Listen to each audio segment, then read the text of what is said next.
An old man on the point of death summoned his sons around him to give them some parting advice. He ordered his servants to bring in a faggot of sticks, and said to his eldest son, "Break it." The son strained and strained, but with all his efforts was unable to break the bundle. The other sons also tried, but none of them was successful. "Untie the faggots," said the father, "and each of you take a stick." When they had done so, he called out to them, "Now break," and each stick was easily broken. "You see my meaning," said their father. The huntsman was just passing the house and thought to himself, "How the old woman is snoring. I must just see if she wants anything."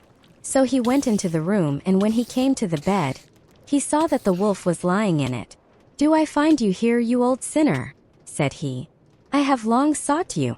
But just as he was going to fire at him, it occurred to him that the wolf might have devoured the grandmother, and that she might still be saved, so he did not fire, but took a pair of scissors, and began to cut open the stomach of the sleeping wolf. When he had made 2 snips, he saw the little Red Riding Hood shining, and then he made 2 snips more, and the little girl sprang out crying, "Ah, how frightened I have been! How dark it was inside the wolf!" After that the aged grandmother came out alive also, but scarcely able to breathe. Red Riding Hood, however, quickly fetched great stones with which they filled the wolf's belly, and when he awoke, he wanted to run away, but the stones were so heavy that he collapsed at once and fell dead. Then all 3 were delighted. The huntsman drew off the wolf's skin and went home with it. The grandmother ate the cake and drank the wine which Red Riding Hood had brought, and revived.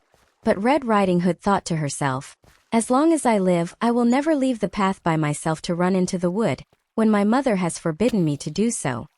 It is also related that once, when Red Riding Hood was again taking cakes to the old grandmother, another wolf spoke to her, and tried to entice her from the path. Red Riding Hood, however, was on her guard, and went straight forward on her way, and told her grandmother that she had met the wolf, and that he had said good morning to her, but with such a wicked look in his eyes, that if they had not been on the public road she was certain he would have eaten her up. "Well," said the grandmother, "we will shut the door so that he cannot come in." Soon afterwards the wolf knocked and cried, "Open the door, grandmother, I am Little Red Riding Hood, and am bringing you some cakes." But they did not speak or open the door, so the graybeard stole twice or thrice round the house, and at last jumped on the roof, intending to wait until Red Riding Hood went home in the evening, and then to steal after her and devour her in the darkness. But the grandmother saw what was in his thoughts. In front of the house was a great stone trough, so she said to the child, "Take the pail, Red Riding Hood. I made some sausages yesterday, so carry the water in which I boiled them to the trough." Red Riding Hood carried until the great trough was quite full. Then the smell of the sausages reached the wolf, and he sniffed and peeped down, and at last stretched out his neck so far that he could no longer keep his footing and began to slip, and slipped down from the roof straight into the great trough and was drowned. But Red Riding Hood went joyously home, and no one ever did anything to harm her again.